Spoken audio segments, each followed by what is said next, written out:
তেয়ারটি শিশুকুন পাল্টা গণপিটুনিতে নিহত 2 আর এই ঘটনায় গ্রেফতারের সংখ্যা বেড়ে 3। পুলিশে ধরপাকড় শুরু হতেই পুরুষ শূন্য গ্রাম।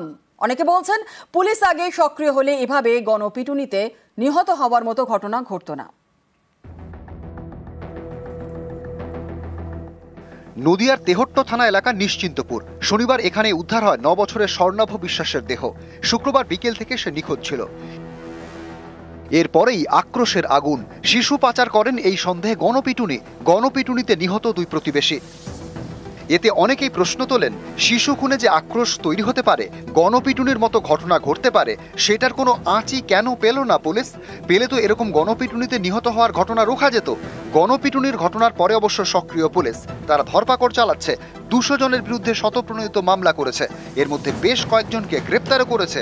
সোমবার ঘটনাস্থল থেকে নমুনা সংগ্রহ করে ফরেনসিক দল।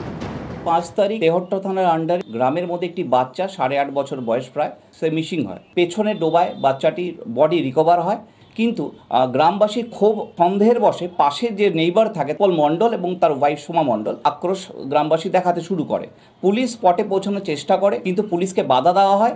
অলরেডি ইনজুর্ড হয়ে যায় সিভিয়ারলি 2 জন। তাকে আমরা সঙ্গে সঙ্গে হসপিটালে পাঠাই এবং হসপিটালে যাওয়ার পরে তাদের মৃত বলে ঘোষণা করা হয়। কিডন্যাপের সঙ্গে এবং লিঞ্চিংয়ের একটি কেস আমরা শুরু করেছি। কেসের এগেনস্ট আমরা একজনকে আমরা অ্যারেস্টও করেছি। মার্ডার কেসে অলরেডি 4 জন আমাদের অ্যারেস্ট আছে। শনিবার শিশুর দেহ উদ্ধারের পরে গণপিটুনিতে প্রাণ যায় প্রতিবেশী উৎপল মণ্ডল এবং তার স্ত্রী সোমার।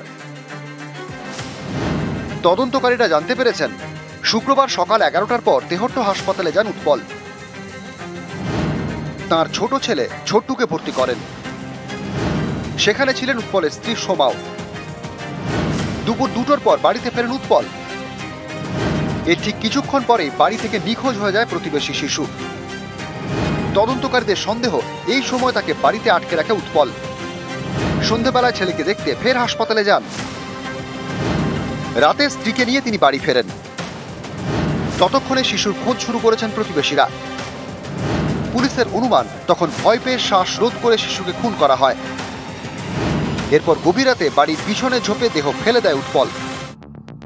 কিন্তু শুক্রবার তো বেশিরভাগ সময় হাসপাতালেই ছিলেন উৎপল। এই তথ্য ভাবাচ্ছে পুলিশকে। খতিয়ে দেখা হচ্ছে, পুলিশের চোখে ধুলো দিতে কি হাসপাতালে থাকার ছক সস্ত্রিক উৎপলের, যাতে শিশু খুনের পর তাদের উপর সন্দেহ না হয়? তাহলে কি একেবারে ছক কষে শিশুকে খুন করা হয়েছে? উত্তর খুঁজছেন তদন্তকারীরা।